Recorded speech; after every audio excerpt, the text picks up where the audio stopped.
Watcher, welcome back to Delboy's Garage. This is number 22, part 22 of Project Bandit Backend.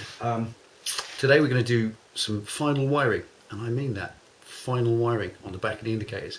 Absolutely chuffed to be finally romping down the home straight now. The LED indicators, which were very, very kindly donated, they are on, they are fitted, they're fantastic, but they're flashing too fast. Now, something that you'll see on many vehicles is you'll go up the road and you'll see sometimes an indicator flashing real fast. What that generally indicates is that a bulb's gone and on the other end of the vehicle.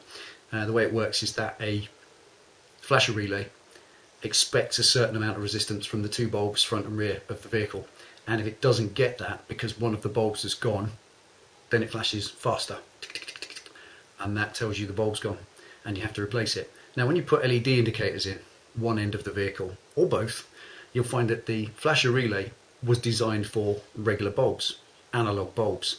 But LEDs, which are very much more modern, they don't draw any current, really don't draw hardly any current at all. So as such, the flasher relay thinks there's no bulb there.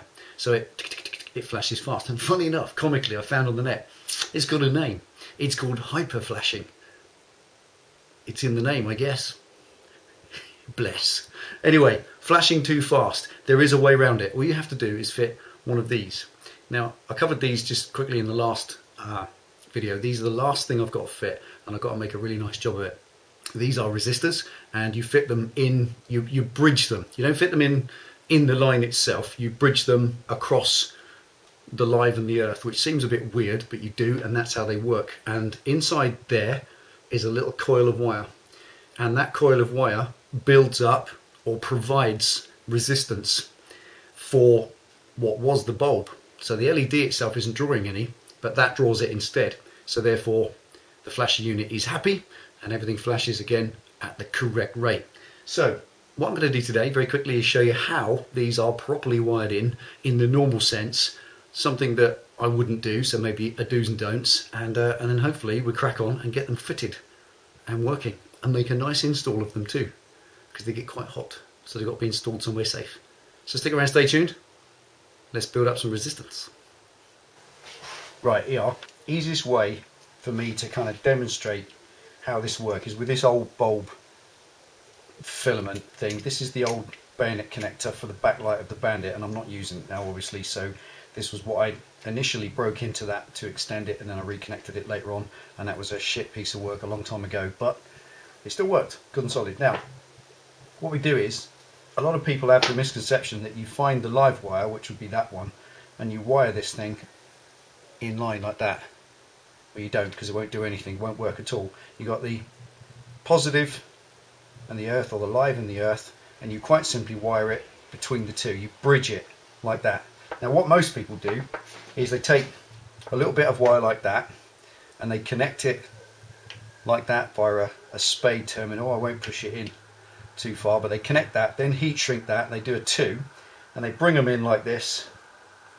They bring another one in, and then they scotch lock it. If you see the guys do it on cars, in garages, if you pull out an aftermarket LED indicator on a car that you've bought or you see, pull the indicator out, and on the back what you'll see is a bit of wire like that in there, and another bit will come round into there, and they'll just be scotch locked in.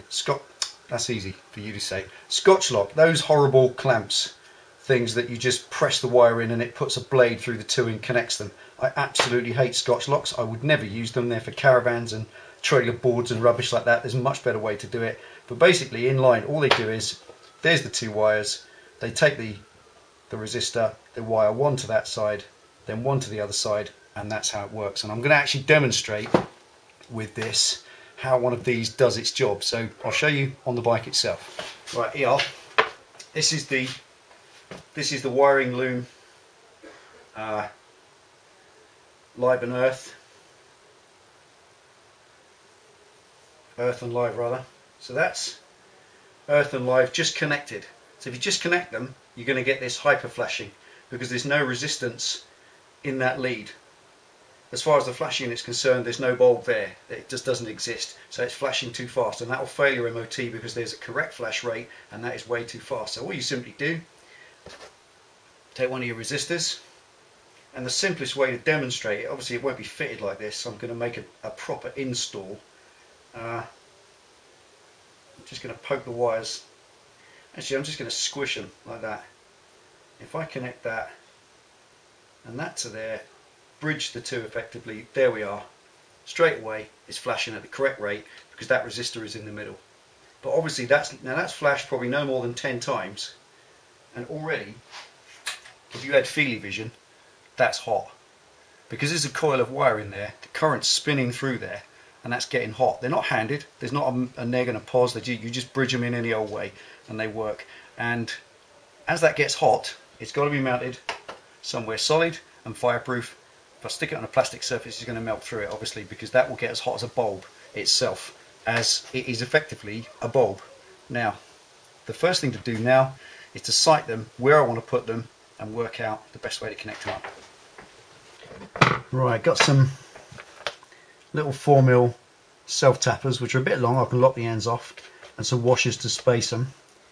But they are 4mm, and the holes in there are 3mm. So I've just got to drill these out a little bit bigger so I can get the self-tappers through without forcing too much. And then we'll do a 3mm hole in the sheet metal where we're going to actually mount them. Just got a glove on just in case the drill grabs hold of it, which they like to do.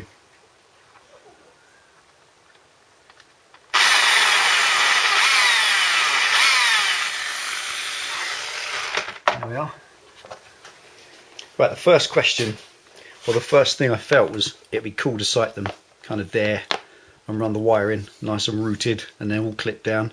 But remembering they get as hot as a light bulb, and that could melt this plastic. And even if you mount them off the surface on a spacer, you're going to mount them with some sort of metal fastener that's going to transmit the heat into that plastic, and this stuff melts for a pastime. So what I'm thinking is best, I think they're going to both go on the side that way round, and I'll run the wiring either side of them as it goes into that part of the loom. So it's just a case of mounting them on and then connecting everything up so that they look half decent. That's the task, as it were. See if I can make a decent job of it. I think that's definitely the place for them, on the side of the battery box, mainly because it's steel. I can scrape the paint back a bit, get a decent solid fix on them. They don't have to be earthed or anything. They're not. Doesn't work that way on these. You just screw them to something metal. They generally have to be screwed to metal because of the heat, and they'll be off the surface with a couple of washers so that the backs don't get too hot as well. So there we are. Onwards. All right. Welcome to Penny Pit Stop. I'm back from work. Back from work. Right. You're going to go in here. I think that's the right place for them. One there and one beneath it, because they're going to be inside the bodywork and well out of the way. And I'm going to try to connect them in as unobtrusive a way as possible. What I don't want is loads of jumbo connectors hanging everywhere. I just want to be able to wire this. I want to solder these to there, but in a way that I've seen. There were some blokes I used to know when we lived in London, some Greek blokes who used to wire stereos in. They could do them in their lunch hour. They could wire a whole stereo system into the lunch hour just with a lighter and a screwdriver and a penknife. And sometimes we get a little bit too up ourselves with specialist tools and all sorts of things. I want to show you a little trick that I learned from there. Works quite well. What I'm going to do with this, come on in, Pen. This wire, this is for the left hand indicator. That's the 2 indicator wires. And what I'm going to do is poke that through there, bring it to a chosen point like that, and where that cuts there, where that's through the hole in the resistor, I'm just going to bare the insulating plastic back so that when that's in there it's connected, and then that wire will then carry on to connect up to the indicator on that side afterwards. But for now I'll show you this little trick. This is what I've seen street guys do, just without all the fuss, faffing about. Just get your lighter on the point you want that insulation removed. Just pull it off. It's only soft silicone plastic and it's not hot enough to burn you, so just pull it off. There you go. Now you haven't risked the worst thing of all, which is getting cutters and tools in there to separate that. Obviously just neaten it up, but not cutting on the wire itself. So that wire is absolutely perfect. Let's give it a little twist just to hold it still so they don't flay out, and that's the gap that I want. Now, resistor again. The idea is we pop this, hang on a minute, a little bit of heat shrink first. All you need is about literally 3/4 of an inch of heat shrink. Pop that on first.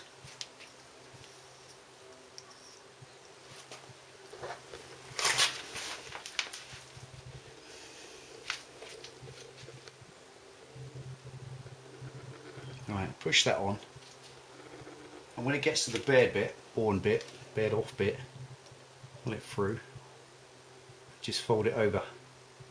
Now there's your connection. It's an absolute one-piece connection. You can feed the other end through the heat shrink, and then what you've got is a connection there that will connect on. Now you can just heat shrink that over and that will be fine, but I'm going to just blob some solder on that, just a little tiny bit, just so that it's extra strong. Let's warm it up properly.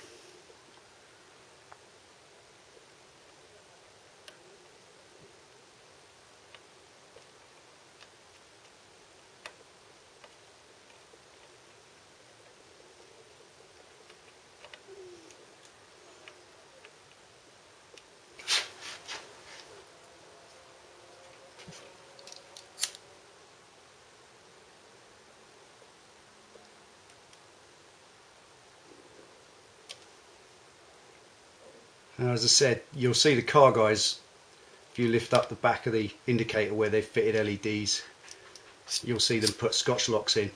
I'm just not interested in Scotch locks. They're for caravans and tow bars, and they come undone and they can cause the wire to break.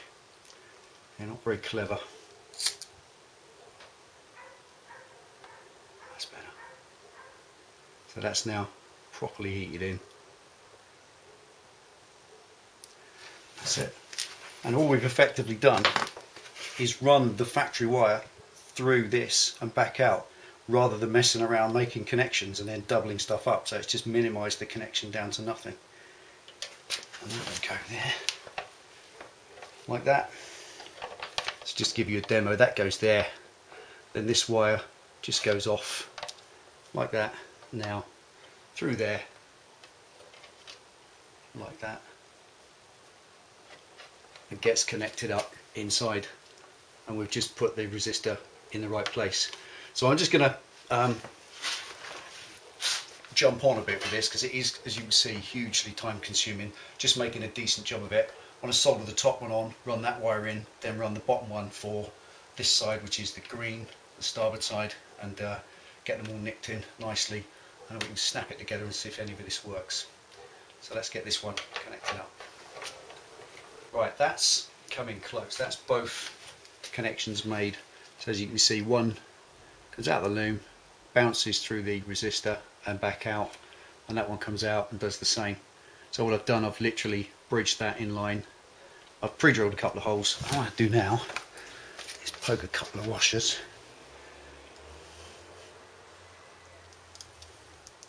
Now these do get hot, so like I said, what I've done is put a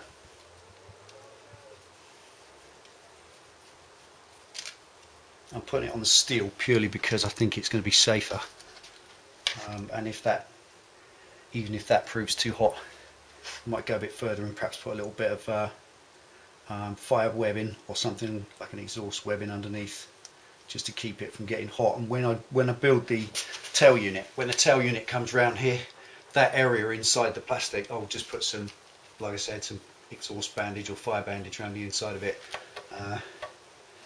Right, there we are. That's it.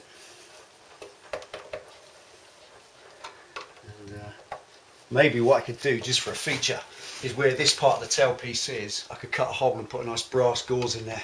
A bit fancy, wouldn't it? Here we are.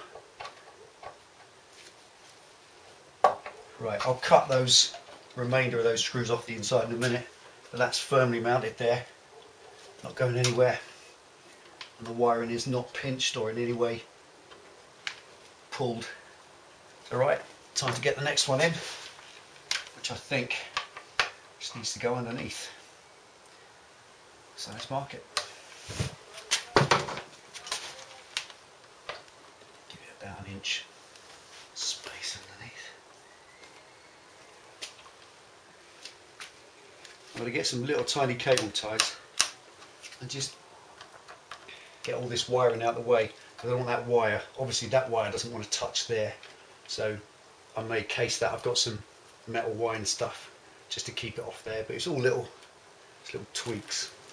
Right, there's nice good solid rigid solder, nicely tinned and then floated in, so that won't move. And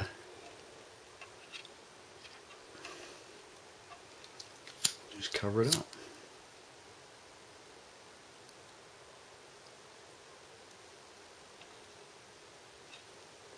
I reckon, personally, and it's just my opinion, that is about as good a way you could possibly get to mount a resistor. You've not actually grafted it. You've not bridged it in the sense that you've connected it anywhere. It's not connected. It's actually, the wiring's just gone through the resistor, and that's better in that sense. And there's the two wires as they were. That one ended up a bit short, but that's factory length. I just cut the plug off that flush with no extra. If that had any extra wire, I'd have used it, but I can reach that because I've got all this spare. So these ones may have to connect outside with a bit of heat shrink. That's not the end of the world. But for now, one's there. That's the wiring for the port side. That's the wiring for the starboard side. I'm just going to connect them up. A couple of little leads. So it's important not to mount these touching at the back, because obviously they would then transmit all their heat straight to the steel battery box, which wouldn't be very clever. Always remember when you're connecting, if you're doing this, always remember if you're connecting up indicators, just do the male, female, female, male thing, so that you can't connect them incorrectly in the future, which just stops you cocking it up.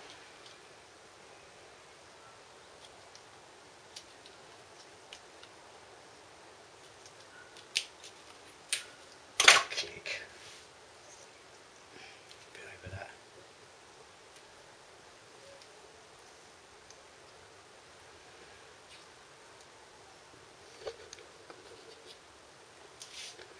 I just like to heat shrink these crimps in for no other reason than it looks better and it makes them a little bit more waterproof than they already are.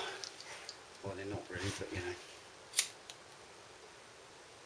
And yeah, I know I could use a hot gun or a gas lighter for the cooker or any one of a dozen things that have been suggested, but I've got a lighter. That's all we got. So that's what I use.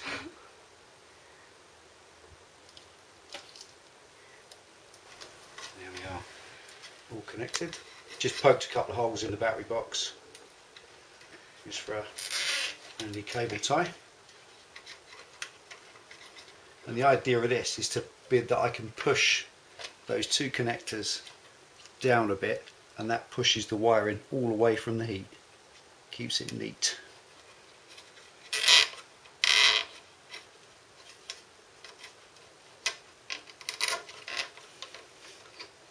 I don't pinch them too tight, obviously, because they'll get hot. There we are.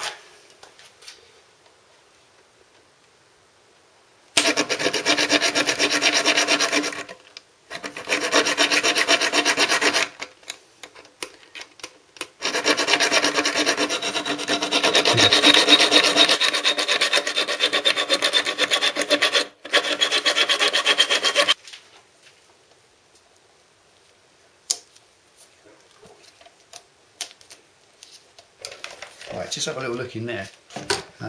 That's about as tidy as it needs to be. It's all there, everything's solid, everything's out the way of the battery. These are all cut off and flush. I'll pop some silicone over the top of those later on. I'll just move that out of the way.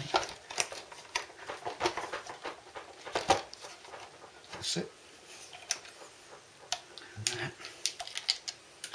Put that back on later.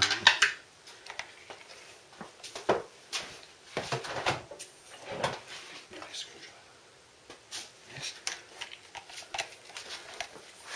Right, time to connect it all up.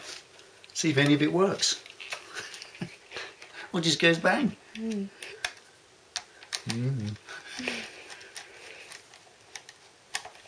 Nice Penny standing back.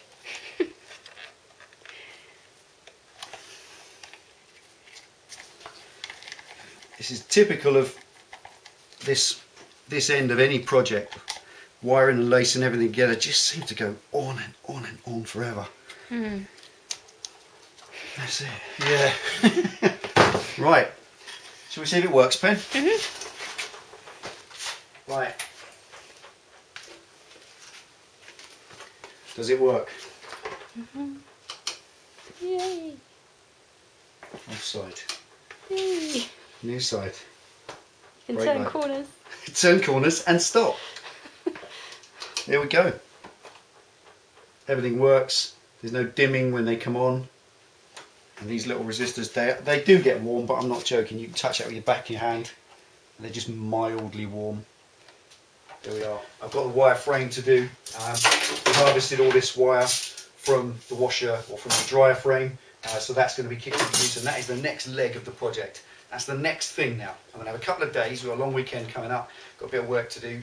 Going to get this one edited and loaded, and you can enjoy that. And from then on, I can get tuned into this back panel and actually finally focus on it, knowing that everything works. It even fires up and runs, which is amazing. So there we go. Thanks for tuning in and watching. Your support isn't just welcome, it is vital. Without the support that we get from you all, wouldn't carry on bothering with it. I just build my bike, wouldn't bother with the videos at all, because it's a lot more work, really, ain't it, Pen? Just to edit them and just to get them uploaded. But it is worth it, because when you get it online and people come back to you, you've got a whole family of people out there that are enjoying it as well. So I hope we're entertaining what you want to watch. I hope you're enjoying the videos. Ride safe, take it easy, enjoy the summer, and we'll see you for the next one shortly.